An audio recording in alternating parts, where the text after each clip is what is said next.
তো বন্ধুরা, আশা করি সবাই ভালো আছো। তো বিষয়টা হলো আজকে যে মানে ভিডিওটা আমি বানাচ্ছি একটা অ্যাপসের জন্য। যে অ্যাপসটা থেকে আমি প্রায় আজ থেকে নয়, প্রায় 5-7 বছর থেকে আমি সে গেমটা খেলি। সেটার নাম হচ্ছে ড্রিম 11। আমি কালকে রাত্রে একটা কন্টেস্ট লাগিয়েছিলাম। সে কন্টেস্টে আমি 26,000 টাকা সেটাতে উইনিং হয়েছিলাম।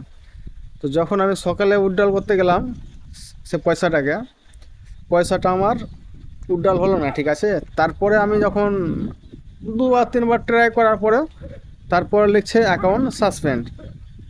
তো আমি এটা সবকে বলতে চাইছি যে যারা যারা এইসব জিনিসগুলো খেলছো, তাদেরকে সবাইকে বলছি যে এইসব জিনিসগুলো না খেলাটা বেশ ভালো হবে। কেন আমার সাথে যেটা হয়েছে, আমি চাই না যে আর কারোর সাথে হোক, ঠিক আছে। তো আশা করি তোমরা বুঝে গেছো। হুম।